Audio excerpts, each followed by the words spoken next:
আমি এক হিন্দু রুমমেটের সাথে থাকি, কখনো সে রান্না করে কখনো আমি রান্না করি, তার সাথে থাকা ও খাওয়ার ব্যাপারে ইসলাম কি বলে ও আমার আমলগত দিক কোনো ক্ষতির সম্ভাবনা আছে কিনা।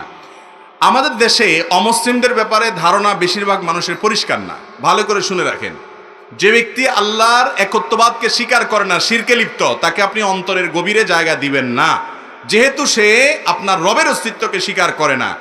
আপনার মায়ের চরিত্র নিয়ে কেউ যদি সন্দেহ করে, আপনি কি তাকে দোস্তি বানাবেন, দোস্ত করবেন, তার সাথে দোস্তি করবেন? আপনি কেন করবেন না? আমার মায়ের অস্তিত্ব নিয়ে প্রশ্ন তুলেছে, আপনার মেজাজ গরম হয়ে যাবে, হয়তো আইন হাতে আপনি তুলে নেবেন না, তার মধ্যে সে চলুক, আপনি আপনার মতো চলবেন, শান্তিপূর্ণ ব্যবস্থা করবেন, ঠিক আছে, কিন্তু তাই বলে আপনি অন্তরঙ্গ তাকে বানাবেন না। কিন্তু এর মানে এই না যে কোনো অমুসলিমের সাথে আমাদের লেনদেন, উঠা বসা, কাজ কারবার কিছু করা যাবে না।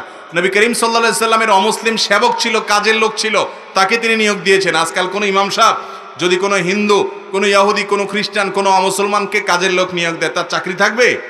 কারণ আমরা এটা বুঝি না, বাড়াবাড়ি করি।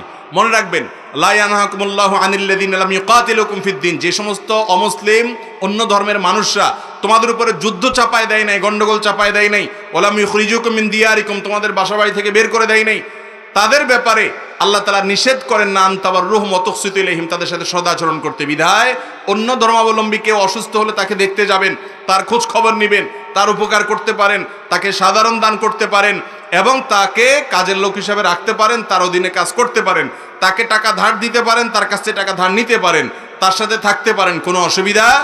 কিন্তু একসাথে এক রুমে বসবাস করতে করতে যদি আপনার শিরকের প্রতি দেয়, আপনার মধ্যে শিরকে অপছন্দ করার যে বিষয়টি আপনার ইমানের দাবি, সেটা যদি আস্তে আস্তে দূর হয়ে যায়, তাহলে লক্ষণ খারাপ। বিধায় সেই ব্যাপারে সাবধান থাকতে হবে।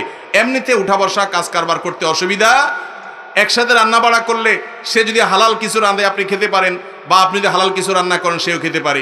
নবী করিম সাল্লাল্লাহু আলাইহি সাল্লাম এক ইয়াহুদির বাসায় দাওয়াত খেতে গিয়েছেন, এবং সেই ইহুদি মহিলা বিষ মিশিয়ে দিয়েছে। তাহলে এখান থেকে প্রমাণ হয়, ভিন্ন ধর্মাবলম্বী মানুষ যদি হালাল কোনো খানা দেয়, সেটা খেতে কোনো অসুবিধা নাই। তবে মিষ্টি মিষ্টি যদি আপনার মধ্যে যে সাধারণত শিরক এবং কুফরের প্রতি বীতশ্রদ্ধ ভাব, ঘৃণা, সেটা যদি দূর হয়ে যায়, তাহলে লক্ষণ খারাপ, তাহলে আপনাকে সেখান থেকে সরে আসতে হবে।